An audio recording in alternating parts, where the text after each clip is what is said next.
There's a fundamental misunderstanding we have about people who prefer to be alone. We see them through a lens of lack, a lack of friends, a lack of social skills, a lack of happiness. We rush to label their quiet as loneliness. But this misses the point entirely. What if we're looking at it all wrong? What if the choice to be alone isn't a retreat from the world, but a deep dive into it, a different kind of engagement, one that happens within?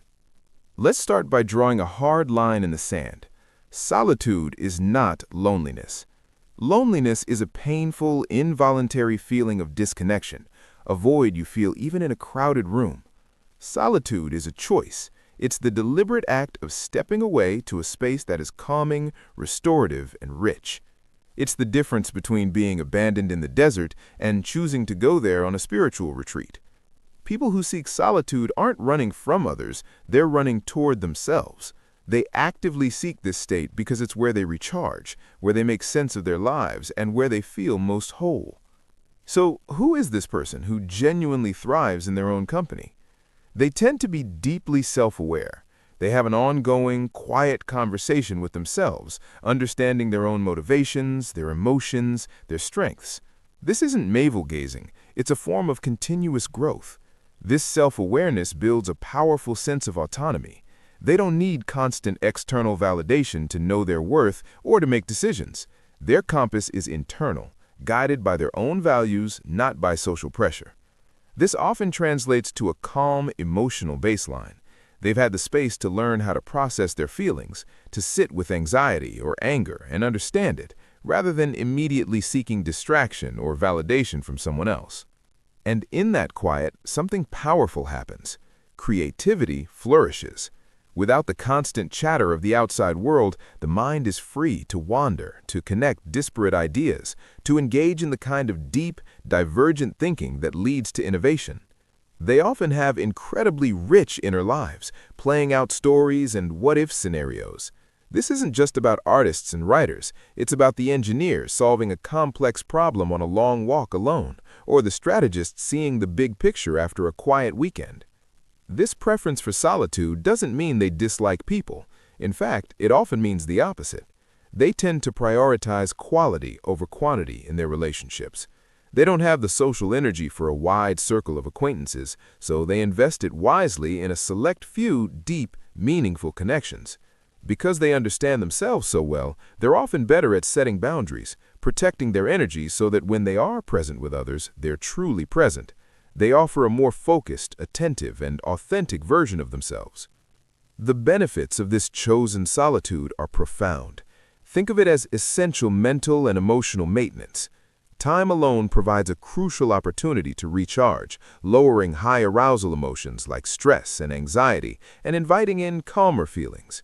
It's a space for self-discovery, where you can hear your own voice above the noise and connect with who you truly are, free from the pressure to perform or conform.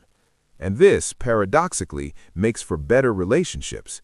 When you return to the social world recharged and self-aware, you bring more to the table. You listen better, you have more to offer, you engage with more presence and intention.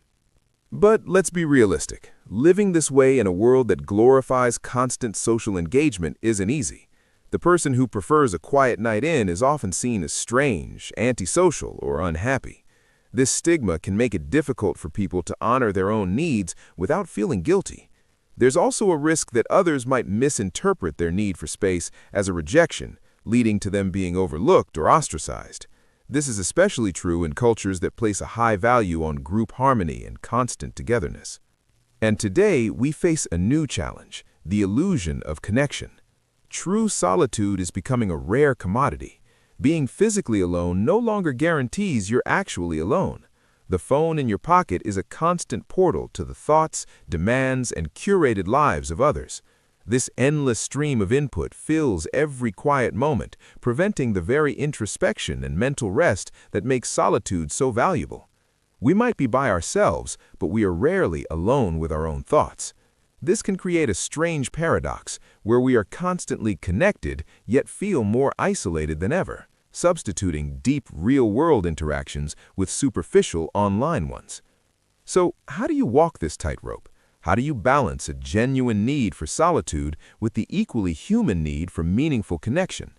It requires intention. The first step is to treat your alone time as a non-negotiable appointment with yourself. Schedule it, protect it, create a small sanctuary, a corner of your home that is just for you, and when you are there, truly disconnect. Put the phone away, let your mind wander. This isn't about being productive, it's about being present with yourself. Engage in activities that restore you, whether that's reading, journaling, walking in nature, or simply sitting in silence. At the same time, be just as intentional about your social life. Focus on quality. Who are the people who energize you, who see you, who you can be your full self with? Invest your social energy there. And communicate your needs. It's not selfish to tell a friend or partner, "I'd love to see you, but I really need a quiet night to recharge first. How about Saturday?" Explaining that your solitude allows you to be a better friend, partner, or parent can turn a potential misunderstanding into a moment of connection. It's about finding a personal rhythm, a dance between retreating into your inner world and engaging with the outer one.